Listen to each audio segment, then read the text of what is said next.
This is Robin Don Ryan, and you're listening to the Studio Success Formula Podcast. Welcome to the Studio Success Formula Podcast, the business school for dance studio owners. And now for your host, Clint Salter. Hey there, studio owners. It's Clint Salter from Studio Success Formula, and thank you for joining us. Our guest today started her dance studio 40 years ago, and over the years, she's gone through the many ups and downs that studio owners face.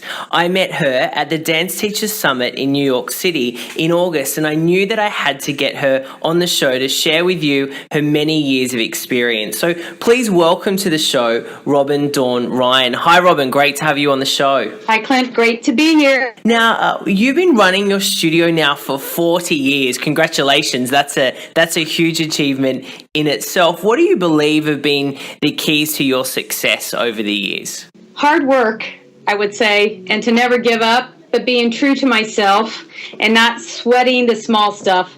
And then staying current with the dance world, going to conventions, taking classes, keeping up with the changes in dance to keep my students current with dancing. Yeah, sure. Now, what does hard work mean to you? Because I think hard work has a different definition to every studio owner. I mean, how do you, do hard work? I think hard work is doing more than 100%. When you own a dance studio, you give up a lot of things. You make sacrifices with your family and your children because you go above and beyond to be there for your students, for your studio families, to do research, to make sure that you're reaching out to all the people in the community, and that just takes a lot of work. You can't just go in, teach your classes, and leave. You have to put in extra time, and you have to develop relationships with your clients and with your students so that they know that you're there for them. Because a lot of them you raise from the time they're babies all the way through graduation, so they become a part of your family as well. So the hard work is putting in that extra time and sacrificing a lot of your own family and personal life. And how have you been able, though, to make sure that the family side of things doesn't fall apart? Well, that's been very, very hard. In fact, as ambassador at the summit, that was one of my conferences that I gave was to put family first, because over the years I have found that you need to put family first, and it is very, very hard to juggle. I do know this, though, that the one thing you have to do as a dance teacher who is a parent is if you have something with your child that you need to attend, that's what you should do first. I have 6 children, and over the years, I've had to make sacrifices on both sides. The parents usually will figure it out, and they'll be okay with it. It's your family that's not okay with it and that you have to work. So I found that trying to do as much with them as possible, especially younger when I had the days free to go to their schools and stuff, really helped. Yeah, exactly. Now, you talked about how being current and cutting edge is really important as well. I mean, how has that affected and shaped your studio by taking your students to conventions and really, I guess, exposing them to what's happening right now in the industry? How has that helped you grow and maintain your studio? Well, I think you cannot pretend that you are the only studio around, or that everybody has their good students. I think they need to see the big fish in the big pond and not know that they are just strong where they're at. I expose my kids by especially taking them to New York to see shows, to find out where the end is. They do all this work and then they're like, well, where does this lead? And that's what I want them to learn, is that there is an end to all this hard work. There is going to be a reward, that you are going to get a chance to dance in a show like this, or you are going to get to be able to maybe be a teacher at a convention, or you're going to get to be a rockette. I've had rockettes. You need to open the world to them so they can see that what they're doing has an end result. And then it helps them grow, and then they meet kids. I have kids that room with kids that they competed against, and once they get out of school, they move on. Yeah, and how important do you think it is? I mean, I talk to lots of studio owners, and we talk about, journaling and setting goals and really working on the personal development side of the students as well. I mean, how much of a crucial part does that play in, I guess, helping the students get to, be employed get jobs in shows, take advantage of those great opportunities? It's the people that you meet at and conventions. And the old saying, it's not what you know, it's who you know. I think that's really true. I think that's definitely something that's really important to the kids, is to me. And that was the one thing, growing up, I'm originally from Indiana before I moved to Florida. I wanted to make sure that when I opened my studio, that if they wanted to dance professionally or they wanted a job, I wanted to be that teacher that networked, that knew how to get them in the right place and meet the right people and make the right choices and know how to do a resume and know what it took to get them a job. I made that my goal so that anyone could achieve their dream to be a dancer. And networking is major. You have to network as a teacher, and the way you do that, I judge, I travel, I meet other teachers, I get to know other people, and it's kind of, in our business, it's really cool because you can meet someone and then they know something about something else, that you have a kid that was interested in that, and then you make a phone call. It all pays off. But networking is really important. Being a teacher and just staying in your own little world and not going out and exploring does not help yourself or help your studio or your students. I 100% agree. And I think I was talking to another studio owner earlier this week about having the abundance mindset. I think a lot of studio owners don't go out, don't network, don't talk to other teachers because they may be fearful of, well, if they expose their students to other people, their students are going to run off, or, people are going to know the ins and outs of their businesses and try and do what they're doing. I mean, what are your thoughts around that? You know what? We are a business. We are a facility that teaches dancing. We don't get to keep the kids. They don't belong to us. They come to learn from us.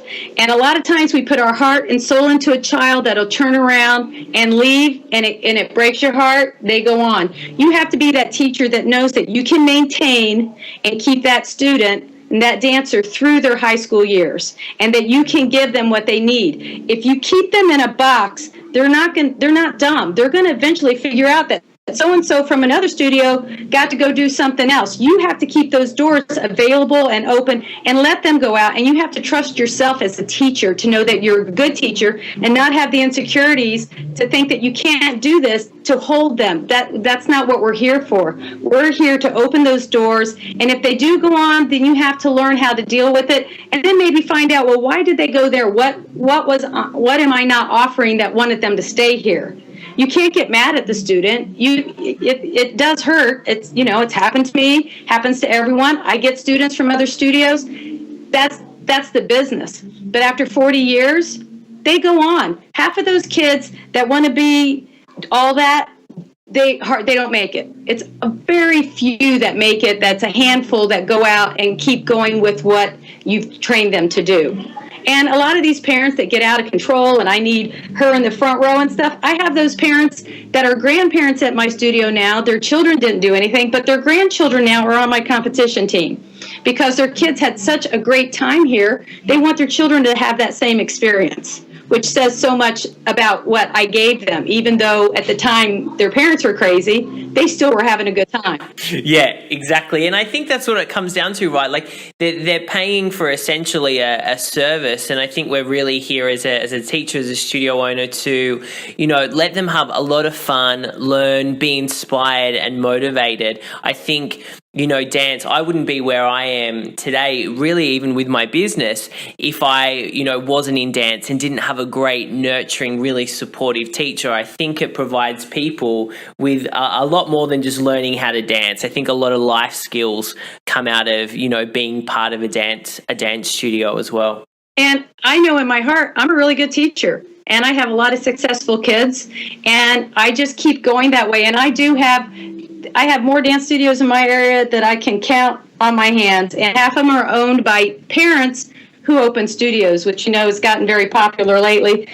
I just maintain what I do it well, and I move forward, and I have to not get involved with anything else. I just do my job for the people that come here with me, and I keep moving my kids forward. I love it.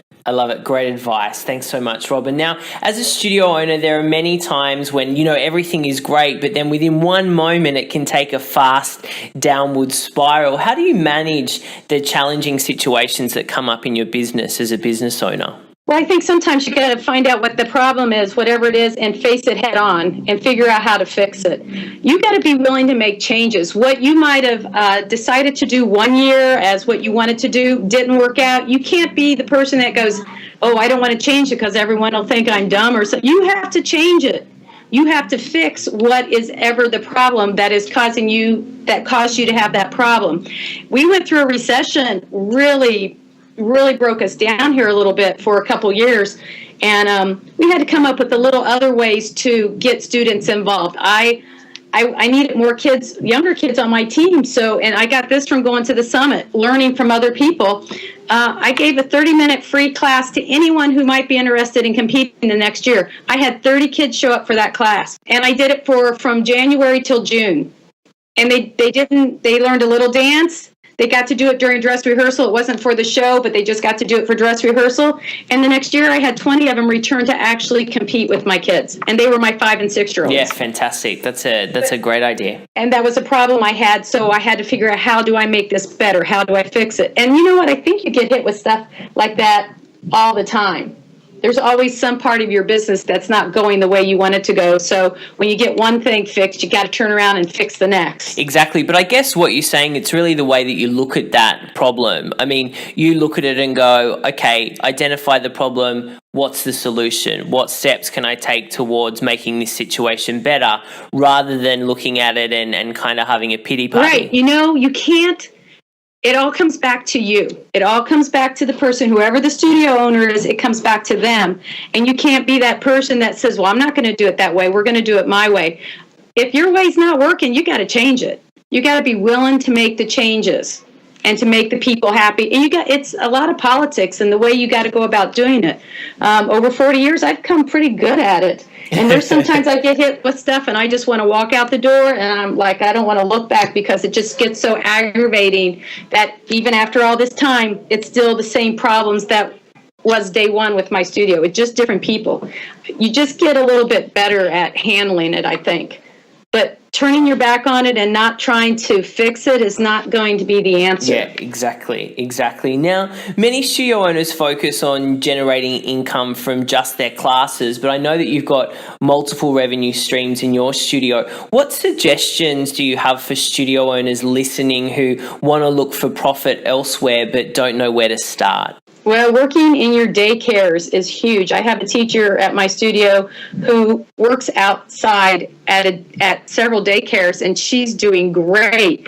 And when they get old enough, they'll come to me because that's where she'll recommend them. I have another teacher that works for the city that teaches their 2-year-old classes, and she has like 30 kids in these classes. And as soon as they get old enough, they come here. So she does that.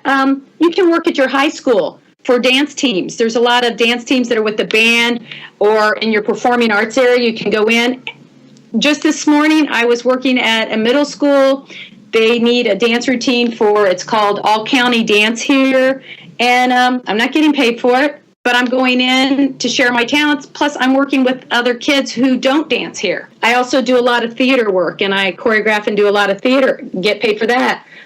Youth groups, I judge all over the country, and I do a lot of master classes. I travel and teach master classes as well. And so do you think that as a strategy has worked quite well for bringing new students in the door? I think working at a high school or any school system, any way you can. Oh, and parades. I used to do parades like crazy. When I first opened, I had my name out everywhere, and I do community shows everywhere. I still do we just danced on cement 2 weeks ago for a show, and my kids were just like, we're on cement, and I'm like, yeah, you are. Dance, it's okay. So I still do every community show. I never turn shows down.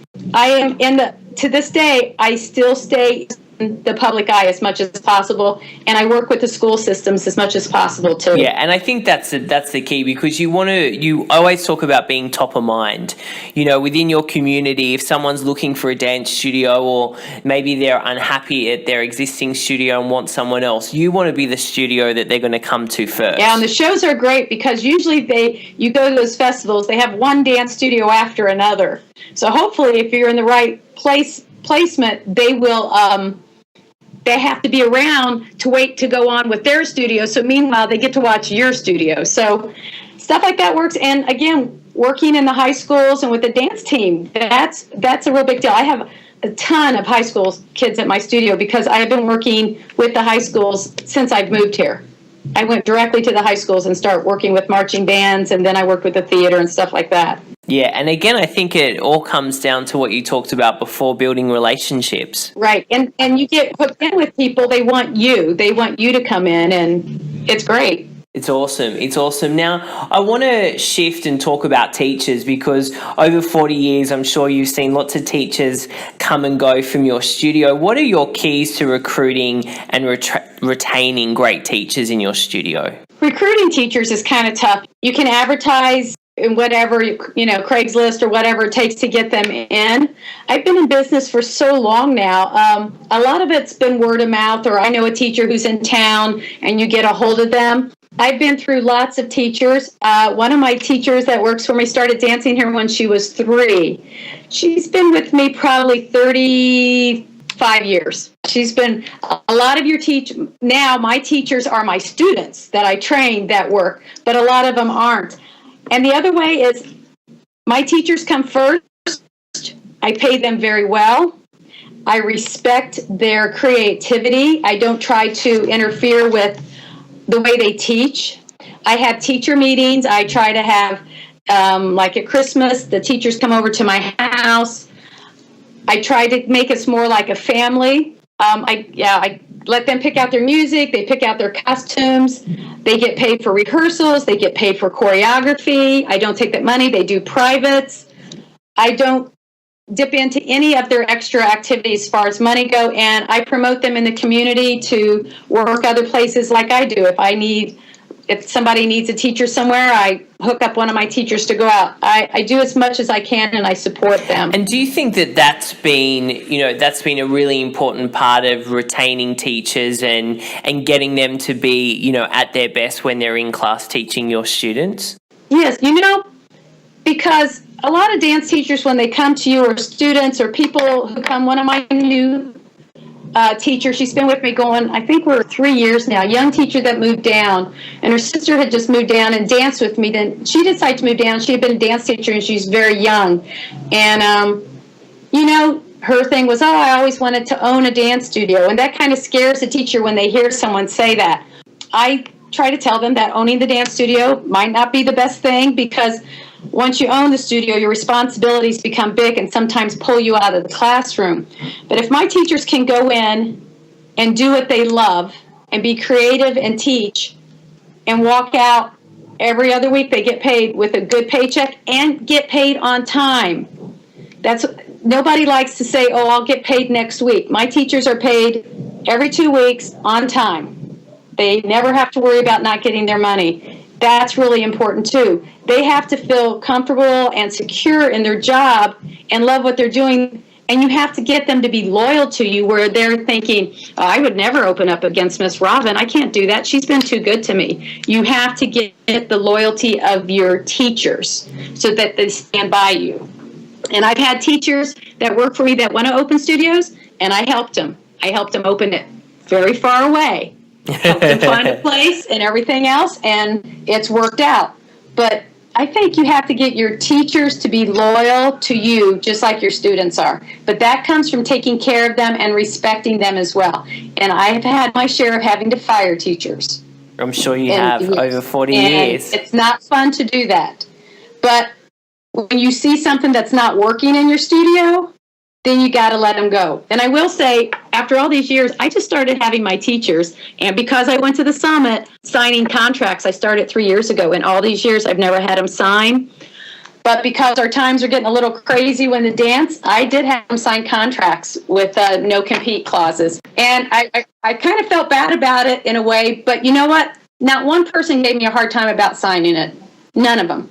And I have some that teach at other studios, and we just put that in there that I knew they were teaching there, and that was okay. Yeah. So, it's a give and take. Yeah, great advice there around teachers. Now, communication, I believe, is one of the most important aspects of running a successful studio. How do you ensure that all your parents, students, and teachers know what's happening in the studio without them being too involved and feeling like they run the show? Well, first off, None of my parents will ever run the show. They want to, and when that happens, I shut them down pretty fast, because that is where you end up with the most problems. You again, you have to learn how to be diplomatic. You don't have to be mean. You don't have to, get in their face or anything. You just say, no, this is my policy, or this is the way I do it. But my parents know things. We have emails. We make phone calls. I have the bulletin board. When I have students that are absent for 2 weeks in a row, I have my staff call them and find out, if they're okay or what their needs are, or why they haven't been here. I'm very fortunate. I have a great studio manager, so everything basically goes through her. I don't want my class time interrupted. I don't want to have to take care of problems. If someone has to talk to me, they have to make an appointment to talk to me, and then I handle it with that parent one-on-one. I won't talk to them on the phone, because I want to look at them in the face and talk to them. So usually once they've gone through my studio manager, they very seldom come to me. Most of them don't want to come to me, so that's kind of good. Yeah, that's great. Again, it's that trust thing too. You have to make them feel good. If their kids are happy, then they're going to be happy. And if there's an issue, you got to take care of it right away and not avoid it. And sometimes I've wanted to avoid many issues with parents, but the other thing I have learned is when I have a meeting with a parent, hopefully I kind of know what it's about, and I give myself cards to write how their child has been in class and what, I give myself a little history, and then I write down things so that I know what I need to say as well. Be prepared. Be prepared when you're handling those students. But definitely when you're dealing with parents and their children, it's a lot of work. In fact, it's better just to teach orphans half the time, because then you never have that problem. Because the parents are more of a problem than anything. The kids are usually very happy. The parents tend to, get a little bit more dramatic, and with our social media, it certainly doesn't help. I was going to ask you, how do you manage social media? Do you have a private group or a group for your studio? We have a couple private groups on there and stuff. And when that Facebook whole thing first came out, I had a couple of my older kids would put stupid things on there. I friend a lot of those kids because I keep an eye on everything they put on there. I want to know everything they're doing, because I will be the first one to let them know that they have to take something off, or something wasn't appropriate, even if it's nothing to do with dance. If it's with their other friends, I tell them that they are representing me in the studio and that they have to be careful with what they're doing. Yeah, exactly. And I keep an eye on the parents as well, because the parents can say some really rough things at times as well. Yeah, that's good. So you're the watching eagle. You've always got your eye over everything. Yeah, I keep an eye on those kids, and I keep an eye on that. But you know what?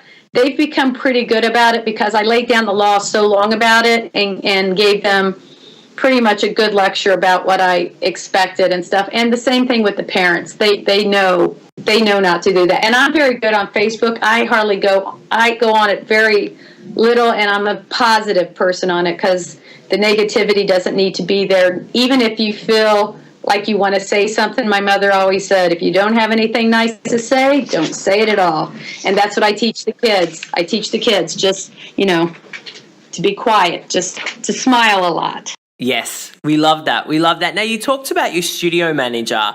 I'd love to know what you think are the key qualities for a studio manager that you want to put in your studio. We've got a lot of listeners who would love to have that awesome person in their studio, but are finding it challenging to get someone in. I mean, what do you look for in a studio manager? Well, someone that's very good with people, but someone who loves your studio and you as much as you do. My studio manager, she's like my bulldog. No one can cross me. She'll be the first one to stand up and back someone off of me if she has to. She protects the studio. She looks after me. She loves the kids. She knows what to say. And she manages, like I have a couple of my parents who've been here a long time who work the front. The front desk is only for people coming in and information.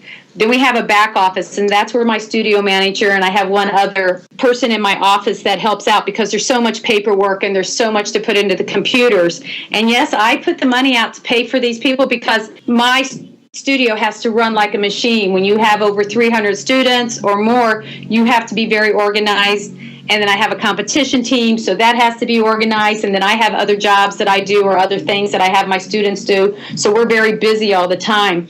You have to have someone that you can trust because they are handling your money, they are handling your bills. And my studio manager, she is on me. Like, she will say, you cannot spend, you cannot take, you cannot. Every so often she'll say, okay, you can. But her main concern is she looks out for what's the best for the studio. And that's what you have to have. And I'm very lucky. My one studio manager that took over my studio, oh my gosh, my studio was falling apart. Yeah, I don't remember what year I was in. Probably my 10th year. It was terrible. And she just said, if you promise that you'll do everything I tell you and never question me, I can get your studio up the ground. I said, okay.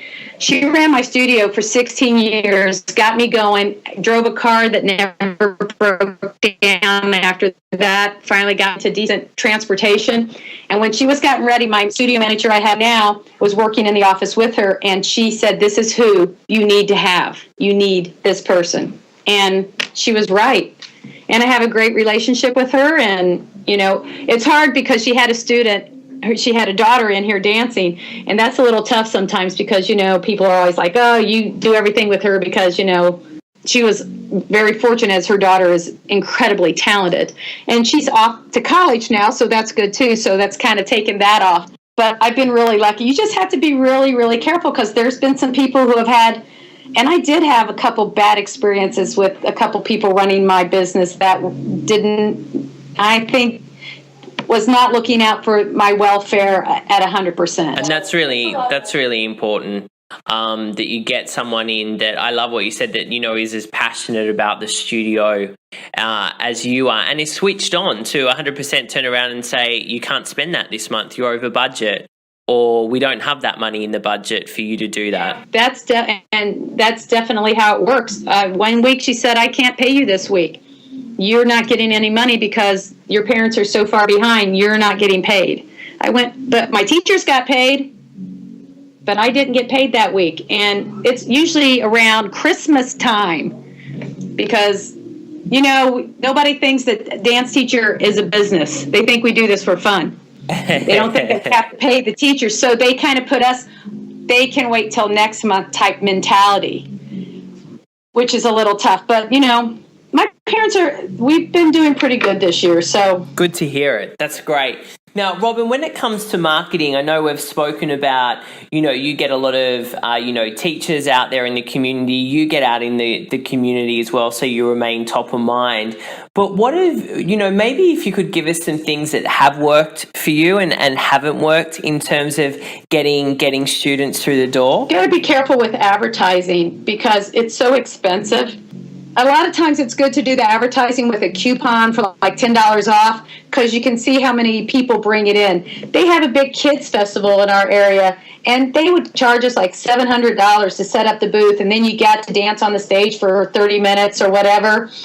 We found out we gave out free classes, we gave out everything. Nobody ever took advantage of any of that. We were spending all that money. So we decided this year not to do it. They only gave us 20 minutes on the stage, but I didn't lose $700. And the kids still got to be out. But shows, again, best ever, word of mouth, having a good reputation. Somebody say, where do you go dance? Oh, I dance with Rob and Dawn. Oh, we've heard that's one of the best studios around. Yeah, you don't want someone to go, oh, don't go there. So word of mouth and reputation. I advertise a lot in the back to school. So as soon as you know school's coming up, back to school is really important. And then they have like a parent and child magazine that I advertise in that. But as far as TV or anything like that goes, it's so expensive to do, and it's still word of mouth. It's friends, bringing friends. We do Bring a Friend to the Dance month. We do it for the whole month and different things like that. So that works. We did, however, get an opportunity that was a little expensive. But So You Think You Can Dance is coming to our area, which is such a big deal for so many of the dance fans. And we got asked to do a 30-second slot 3 times throughout their performance before it opens on a huge screen that covers the whole stage to advertise. I am doing that. And it is expensive, but I have a captive audience. They're all dancers. Exactly. Your market are there. So you have to think where your marketing is going to do the most good. You don't want to put it on the baseball thing because that's not going to do any good. The other thing is doing a lot of work with charities and giving your time. And maybe that's where if somebody was doing something for a benefit for a charity where you might want to say, okay, I'll sponsor that. The only other place you might sponsor is sometimes with the high schools. I have so many kids from different schools. I'm very careful not to do that, as I would have to go to all of them, and that would add up a lot too. And it really doesn't do that much for you as far as getting kids in. Yeah, I think at the end of the day, look, you always have to have a return on that investment. So being able to track any type of marketing activity is really crucial and important. And it is crucial. You have to track, you have to know what works and what doesn't work. But you can go in debt advertising. Get those kids in those parades. Carry that sign. Oh, T-shirts with your name, your business name on them. Every kid in your studio, have those for sale. Have the name, have whatever, with the phone number on the back. Because kids love to wear T-shirts, make them cute, fun, so that they'll wear those everywhere. And that's great advertising. And we have bumper stickers, too, for the parents that go, the ones that don't stick anymore, says My Child Dances Ad, or those have been a big thing, too, on our windshields. We did that, too. So that works. Yeah, I love that idea. That's a great idea. Thank you. Now, as we wrap up the interview, Robin, I'd love to ask you, what are the final words of wisdom after running a studio for 40 years and still going strong would you like to leave our studio owners with? Yeah, I wonder why I keep doing this after 40 years. And I have to say that I love children. I love sharing my passion of dance with those children. I love passing on the love for dance. Whether they ever dance professionally or not, I want them to always know how much fun they had as growing up in a studio, that they loved being in the studio, that as they get to be adults and have children, that they know that they want their children to have the same experience, that they are good audience members when they go see a performance, that they can appreciate it. To be happy when you teach, to walk into a classroom, smile, have fun with your kids. If you're having a bad day, I tell my people, don't come here. I only want happy, positive teachers when you walk in the room. We have our days and we're hard on our kids, but in the end all, they have to have fun and love what they're doing, and to be true to yourself. Don't try to be the studio down the street. Don't try to be the choreographer you saw on TV. You have to be true to who you are, because that's who you are, and that's why they come to you in the first place, because of who you are. And when you try to be someone else, it's not going to work.